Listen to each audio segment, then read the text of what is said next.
everyone. My name is Kirsten Watson. I am the team reporter for the Los Angeles Dodgers, and this is Black History Month. Today, we are going to be celebrating some of my colleagues around this incredible organization and what this month means to us.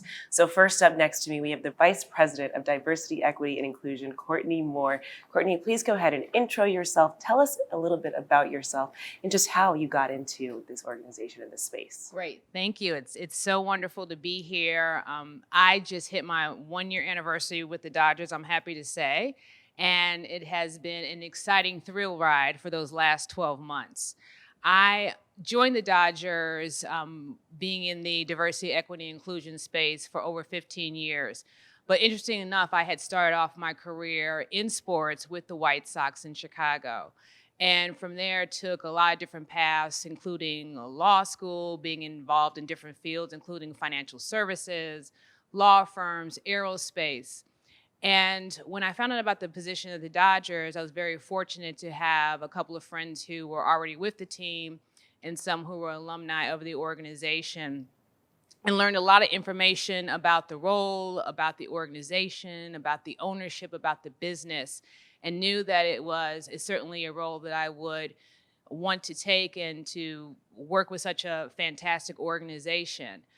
Interviewed, went through a lot of different iterations, and then landed the position, and has been quite a privilege to work for the organization over that time. Have met a lot of great people in the organization who, this is not a job that you do alone, but you do across the organization, across different businesses. You have many different partners. And that has been my role to date, is really to build those relationships so that we can be successful in these efforts. Awesome. How you doing? My name is Travis Smith. I'm the head Major League Strength and Conditioning coach here with the Dodgers. I've actually been here. This is my 11th season. Pretty great ride.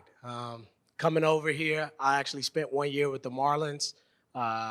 Building relationships. I was in AAA with the Marlins, and I met the AAA strength and conditioning coach for the Dodgers. I built relationship with him, found out in the offseason that there's an open position, and it was actually to a lower level strength coach position.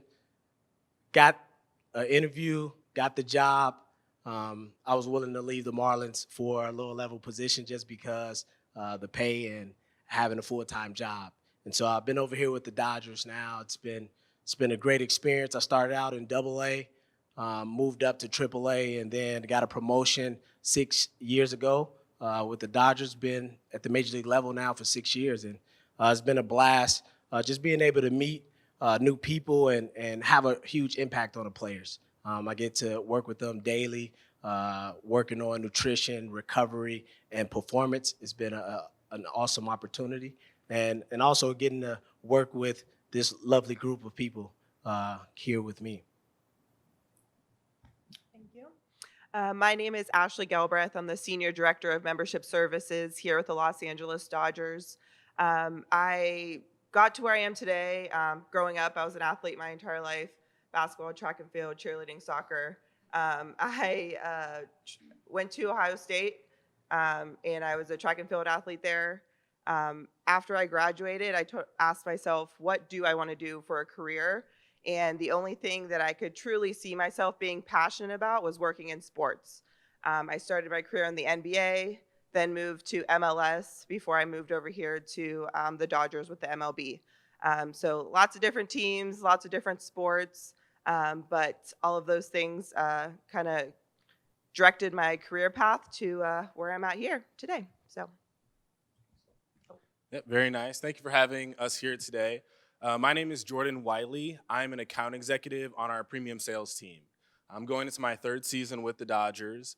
Similar to Ashley, I grew up an athlete as well, played collegiate baseball, professional baseball for a year. And after that, I didn't know what I wanted to do, but I knew that my whole world revolved around sports growing up. And I love the positive impact that it can have on communities. So then I started with the Detroit Pistons in an entry-level role. And then beginning of 2020 started with the Dodgers. With premium sales, I work with some of our highest spending clients and companies on experiences at Dodger Stadium. There's something special about the Dodgers. I'm originally from Detroit. The weather was great moving out here. That was no question. but also the history and legacy of the organization is something that drew me here, and I can feel it with my coworkers in the front office, and I think the play on the field. I'm really proud, to be a Dodger and be a part of this organization. Yep. Cool. Very excited to be here. My name is David Hill. I am a member of the performance science team at the Dodgers, principal research scientist there. I think unlike everybody here, I'm actually based out of Arizona, so we have a spring training facility that is located there, where we run medical and performance and a lot of other things out of Arizona. My background my path into baseball was slightly different, I think, from most people in that my background is in science. So I began by doing a physics degree at Morehouse College, and then I left Morehouse and went to MIT, where I did a graduate degree in what's called the Media Lab at MIT. And there I studied robotic prosthetics and basically developing technology that aided people in regaining the ability to walk. And I always knew that I was interested in sports. I attempted to be an athlete like everybody else up here, except I was always trash at it. So I ended up trying to find sort of a backdoor into sports, and science was my way into doing that. So I ended up going to the Sloan Sports Analytics Conference in Boston a few years back, meeting some people that I ended up working with here, and they introduced me to the role. And then the rest is history. We started a relationship, and I started with the Dodgers, 3.5 years ago now. This is my 4th season, so love it. Well, this is truly a special group that's sitting here next to me. And look, this is Black History Month. This is a month in which we not only get to celebrate ourselves, but we have to reflect on kind of what allowed us to get to this space that we're in today. We're working in Major League Baseball. It is a sport that is known for not kind of having a lack of diverse group, whether it's on the playing side, in the offices, and of all of the such. So it's truly special that we can all come here together today and share our experiences. So with that, I have to ask, just what does Black History Month mean to you? Well, every year when February hits, I think of Black History Month as we're playing 28 days of catch up for the whole year, because Black history is really American history. But when I reflect on it as an individual, it makes me think about the resilience, the strength, the tenacity of our people, whether we're talking about the slaves who came over in 1619, or we talk about Jackie Robinson, who broke the color barrier, and what they had to go through as individuals, just living as Americans in this society. So like you said, it's about celebration. It's about honoring our ancestors. And I'm not just talking about from 1619, I'm talking about from 2 years ago. I'm talking about from several months ago. But it's a reminder that we still have a long way to go. But we're trying to get there. And if we only have 28 days to hit it on the head for that time of the year, then that's what we're going to do. Yes, I like that. Black History Month for me, it's great. It's a time of celebration. But before that, like growing up, my mom instilled in me Black history every day. And so we learned so much about our rich culture and history. And so Black History Month gives the world an opportunity to know exactly what I knew for my whole life. And so I think that it's really cool for other cultures, other ethnicities to see kind of what we do on a daily basis and how rich and how beautiful our people are. And like you said, the American history, we are rooted in this. Like we know we've been a part of it for so long, and I think it's a great time for our people, along with everyone else, to celebrate us. So. Absolutely, I would agree with all the sentiments that everyone else said, but to me, Black history is a time for us to celebrate what wasn't always celebrated. So being able to learn about the culture of the people who came before us and celebrate it as it should have been all along. Growing up in Ohio, Black history kind of was taught once, Martin Luther King Jr. Day, and that was it. So just being able to finally now teach others and learn about the history of people who look like all of us up here right now. For me, when I think of Black history, yes, history is usually something that happens in the past, but even presently, on a day-to-day life, we're creating our own history in the things we do.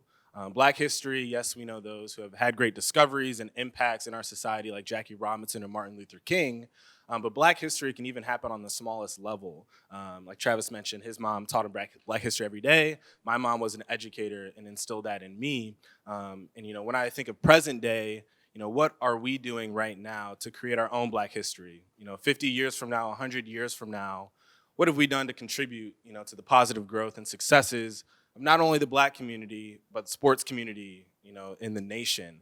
And I think that's something to be proud of as Black people, that, we have that, and acknowledging all the sacrifices and bravery in the past, but also, how can we, continue that legacy and create our own? I think I drew the short stick. It's like, I don't think there's anything left for me to say. I do like exactly what you said about 28 days of catch-up. I think Black history is every day, and understanding the contribution that people have made to this country, I think should be done on a daily basis. And like all of you said, like we didn't really study these things much in school, so having the opportunity to start to learn these things as a community, and not just Black community, because like Travis said, we studied a lot of these things when we were kids, but coming together as a community with a more global community and discussing these things, I think is pretty powerful. And we can start to sort of chart a path forward and look to the future, as opposed to, what's happened in the past. I also like to believe that Black history is every day. I mean, even right now in these moments, we are creating Black history.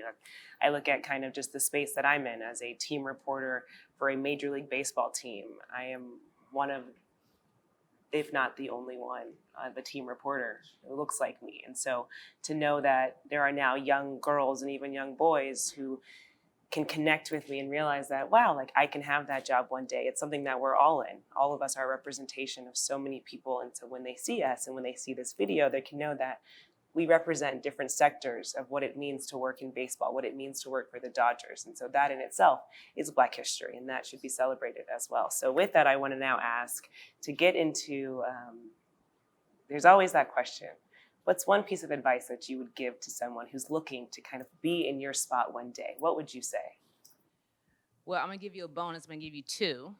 And sports is all about networking and relationships. You really have to put yourself out there. You have to do internships. You have to volunteer. You have to do anything that you can to get your foot in the door. And sometimes that takes a lot of sacrifice, but it goes to what Ashley said. If you really have a passion, sports will test your passion, okay? Because sports is not something where you enter to make a lot of money. It's not something where you have a defined role, because sports teams are very lean. So many times people are doing several different roles. And it's something where you have to know that you may be asked to do something where you're not in your comfort level, where you'll have to pick up a new skill, because sports is also ever evolving. So just know that you have to build relationships, that you have to be willing to sacrifice, whether it's a financial sacrifice or whether it's time, because working for a sports team, especially baseball, is extremely, we have 162 games out the year, and we're always in the playoffs, so we're even more on top of that. So you have to realize that, a vacation that you may want to take, or things like that, of that nature that you may have in a different corporate structure, is kind of not existent in this structure. But this is the reason why we're doing this, is so you can reach out to us and ask us questions, and we're here to let you know the opportunities do exist. Awesome. Yes. My advice would be have a mindset of send me and I'll go. I feel like no matter what, you have to put yourself out there. Courtney, you talked about the sacrifice, being willing to, not get paid any money. Earlier, I talked about just kind of getting into the game. I worked for the Florida Marlins, and it was considered an internship, and I was doing the exact same thing I do today.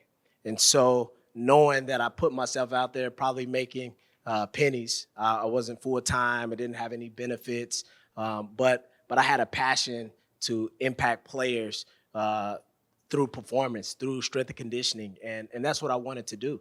And I knew that it can take me somewhere. And so be willing to go wherever. If someone tells you, hey, I have an internship across the country, be willing to do that and take the risk and put yourself out there. If you believe in what you do and your skill and you have a passion, I say go after it.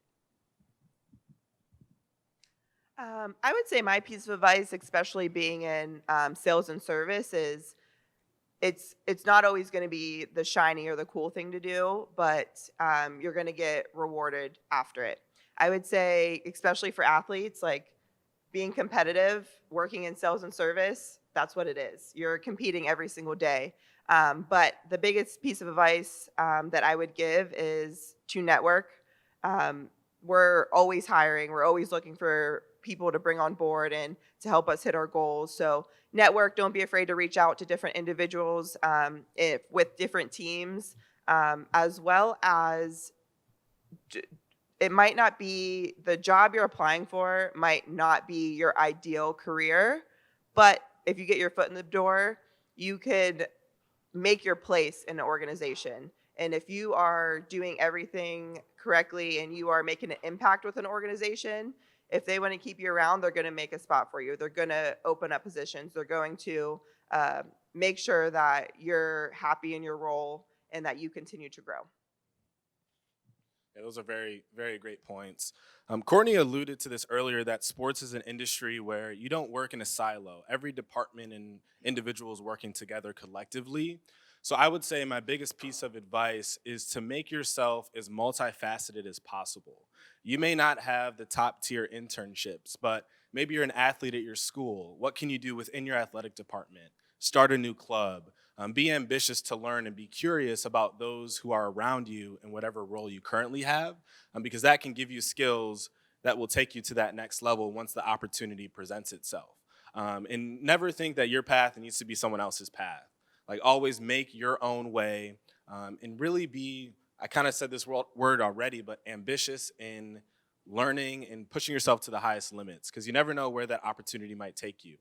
A different department may reach out because you have a positive attitude in the office, you're bringing a smile every day, you help them on this little project at the stadium or different things like that. So always be learning and willing to grow. Yeah, I would say for any young scientists, two things. So one, focus on developing a skill set that's valuable in the area where you want to go. So for instance, in my area, it might be biomechanics or understanding human movement, or coding or learning Python, something like that. And then the second thing I would say is put yourself and your work in areas where they can be seen by other people and people in the field. And so that might mean going to conferences or presenting somewhere, or it could mean putting together an online portfolio or some sort of website just to showcase your work and get your stuff out there so people can actually discover you and see what you do and see that you bring value to their organization. Well, with all of that advice, I just would like to add just two more. Mine are, be kind to everyone, because you never know. One day you may be working for someone, with someone, anywhere, any way possible. So make sure you are kind to everyone, and also just to believe in yourself, because you never know where life will take you. Look, I was with the NFL for 5 years. I worked on the international side, and today I am the team reporter for the Dodgers. Did I necessarily imagine myself in this role? I can't say that I did, but I'm so grateful that I accepted the opportunity and I was willing to grow and learn in this space, because one, it brought me to all of you guys, and I'm so grateful to have you guys as colleagues. And so thank you guys for this conversation today. Thank you to all the Dodgers fans watching this. We hope to see you guys at Dodger Stadium soon, and we hope that one day you will also be in these seats working here with us as colleagues. So thank you so much. Hey Dodgers fans, make sure you like this video and subscribe to our YouTube channel so you can check out all the new Dodgers content that's available for you guys to see.